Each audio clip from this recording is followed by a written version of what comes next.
Does your team play sports? Here are my top tips for preventing injury in our active teens. Welcome to the Beehive Doc Talks with Dr. Blair Rolnick. As a pediatrician and mother herself, Dr. Rolnick is here to answer your most pressing parenting questions and guide you through the tough spots. Welcome back to Be Kind Pediatrics. My name is Dr. Blair Rolnick. I'm a board-certified pediatrician and mom myself. And as we're moving into the spring, I want to talk a little bit about preventing sports injuries and common sports injuries, first of all, especially in our teen athletes, and good prevention strategies for them. And then we're going to finish up with talking about when you need to worry and when you need to call your doctor for sports injury. As a pediatrician, I love seeing my teens involved in sports. They're great for their mental health. They help them build long-lasting friendships. They help work on team building skills. But also with sports sometimes come along sports injuries, especially for high-level athletes who are involved in either year-long the same sport or repetitive injuries. So let's talk about ways that we can mitigate some of that risk and help prevent injuries in our teens. So let's start off with the two most common injuries we see in teens. Those are strains and sprains. So they are overstretching or tearing of the ligaments, that is a sprain, or overstretching or tearing of the muscles, that is a strain. And we see this across all sports groups: basketball, soccer, football, gymnastics. Signs and symptoms of strains and sprains are pain, swelling, bruising, and limited movement at the site of the injury. 2, fractures or broken bones. So again, these are usually due to blunt force trauma or excessive force. We see them more often in contact sports like football and wrestling, but we can also see them biking, skateboarding, soccer. Signs of a fracture: on top of the swelling and pain, you might see a deformity where you can actually see a bend in the extremity or an inability to use that limb. So if you can't walk, you're limping, you can't use your arm. Definitely bruising at the site can be a sign of a fracture as well. Number 3, concussions.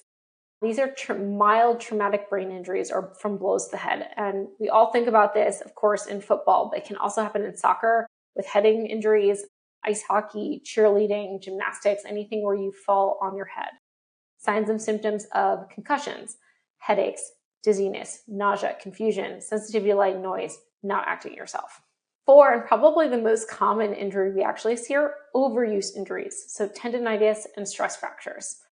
This results from damage from repetitive motions without adequate rest. So especially for, again, those athletes who are involved in back-to-back sports, like they don't have a day off, where they're playing year-round the same sport. So golfers, baseball pitchers, tennis players, swimmers, runners, anything where you're using the same motion over and over again, you can get persistent pain, swelling, and reduced performance of that extremity.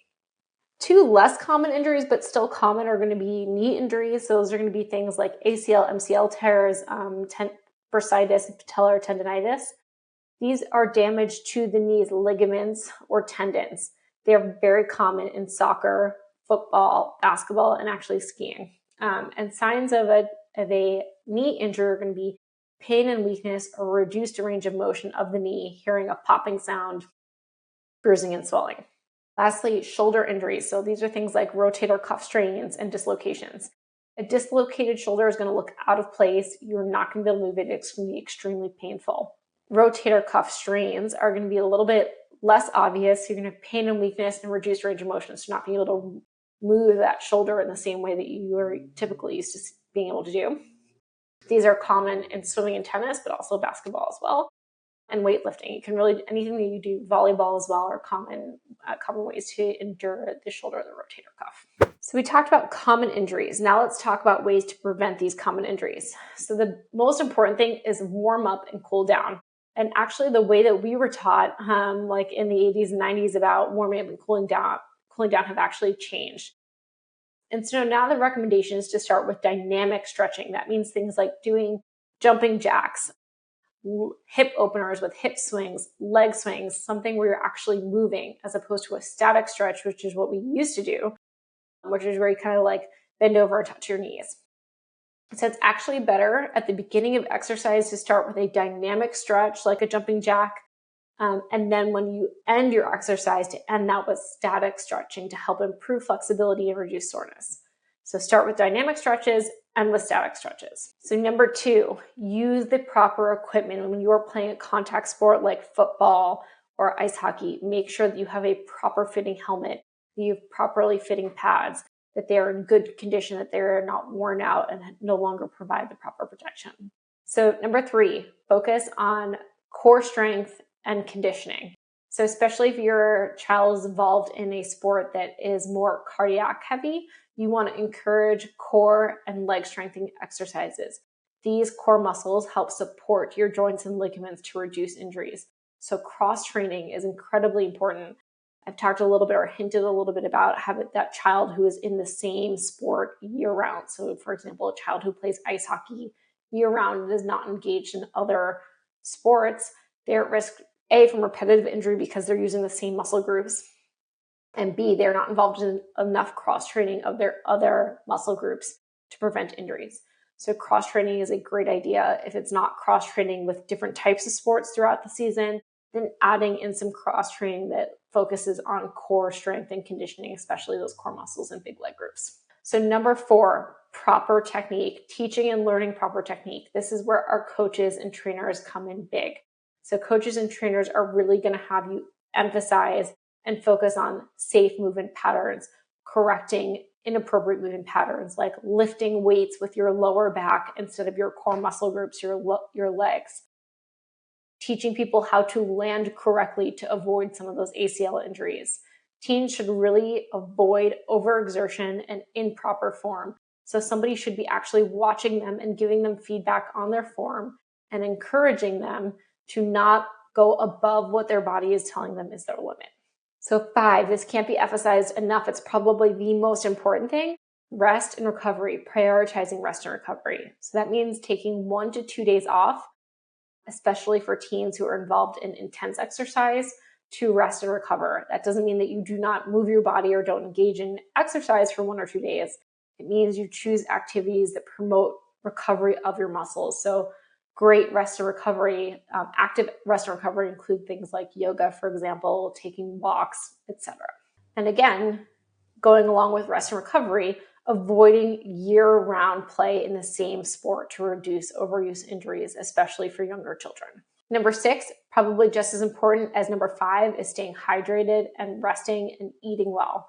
Hydration helps fuel your muscles, it prevents cramps, and it prevents heat exhaustion. Eating well, a well-balanced diet with protein, calcium, good antioxidants, and healthy carbs, especially actually even before exercise. If your teen is going to engage in an intense active session that day, making sure they have a healthy carb, 30 minutes to an hour before that exercise so that that carbohydrate is available for their muscles for use for recovery, and then eating well afterwards. Something that's rich, again, in antioxidants, healthy carbs, healthy fats, calcium help replenish those muscles with much needing building blocks, help the muscles reduce the oxidative stress, and helps to prevent cramping and injury. Similarly, rest. Your muscles heal when they rest and when they get good sleep. Staying hydrated, again, key to recovery. 7, I'm going to finish on this one because I think, again, it's really important to encourage our teens to listen to their bodies. Playing through an injury can make that injury worse. It can take a mild injury to a severe injury. If your pain is persistent through a movement, they should stop and they should see a doctor before they return to play. And when they're tired, they should rest. They should go to sleep early if they've had a really active day. They should drink more water and learn to listen to their bodies and what their body's telling them their needs are. So now let's talk a little bit about red flag symptoms. So how do you tell the difference between an injury that maybe can be just rested and treated at home and an injury that requires medical attention from a physician? Certainly the vast majority of minor injuries, bumps, bruises will heal on their own, but certain symptoms do require medical attention. So let's go through that list real quick. So head injuries or concussions. You want to seek immediate medical attention if your child has loss of consciousness, even if it's brief. If they're having a persistent headache that is worsening over time, if they're dizzy, confused, having trouble remembering what happened or remembering people's names, or forgetful, like they're forgetting their homework when they don't typically do that. Nausea and vomiting, especially if it's repeated episodes of vomiting, sensitivity to light, difficulty walking, slurred speech, coordination problems, personality changes, excessively sleepy, difficulty waking up. If you have any doubt, bring your child in and sit them out from the rest of the game. Child with a suspected concussion should not return to play until they are cleared by their physician. 2, severe pain and swelling to a bone or joint. So inability to move that joint or bear weight on that limb, meaning you cannot put weight on that leg, you cannot put weight on your arm. A deformity where the bone actually looks like it's out of place or unnatural. A lot of swelling, a lot of bruising, hearing a popping sound can indicate a possible ligamentous tear, so you want to have that evaluated, or pain that persists. It does not improve with typical treatment like rest and ice. Number 3, numbness, tingling, weakness. These are all signs of a potential nerve or spinal cord injury. So if you have weakness anywhere in your body, legs, arms, hands, feet. Numbness, tingling, pins and needle sensation, loss of grip strength, so it's difficult to pick up objects. Pain in your neck or back after a fall. Those are all reasons to seek a doctor immediately. With these particular symptoms, if there's any concern for a spinal injury, like they hit the back of their neck or their head, I would actually call 911. Don't move the child, keep them laying where they are, immediately call 911 and have them seen in the emergency room setting. 4, persistent pain. So pain that does not go away. If the pain continues for more than 2 days, despite rest, adequate rest, we're not using that injured limb, and at-home treatment with ice, compression, and NSAIDs if needed, if the pain is worsening, if it doesn't improve, or there's stiffnessing, swelling, or decreased range of motion, meaning you can't move that limb the way that you used to, those are all reasons to go ahead and see your doctor. Chronic pain. So pain that does not go away, not only after 2 days, but pain that kind of goes away and comes back for every other week. That may indicate an overuse injury like a stress fracture or tendonitis. It might need some professional attention. I would say the key here is without adequate rest. So the first thing you should be doing is making sure that your child is not using that injured limb for at least 2 days before considering returning them to play. 5, suspected broken bone or dislocation. So what are some symptoms of that? Obviously, a visible deformity where the bone does not look like it's in place. Intense pain that prevents you from being able to move it at all. Again, pain that prevents you from being able to put weight. Decreased range of motion. Swelling, bruising that appear quickly, like within minutes of the injury, or hearing a pop, snap, or cracking sound at the time of injury. If a bone is sticking out through the skin, or it is severely out of line and looks very unnatural, this is actually an indication to go straight to the emergency room by 911. So number 6, difficulty breathing and chest pain.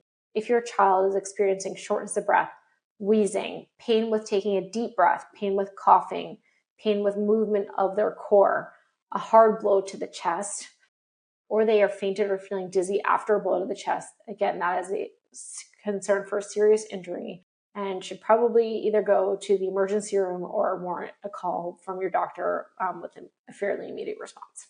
Eye injuries. So if your child has sustained an eye injury and they have changes to vision, they've got blurry vision, double vision, trouble focusing, pain with eye movement, so just looking around at different corners makes them have pain, redness of the white part of their eye, swelling of the eye, blood in the white part of the eye, or difficulty moving the eye all indicate a potential serious eye injury that requires immediate medical attention.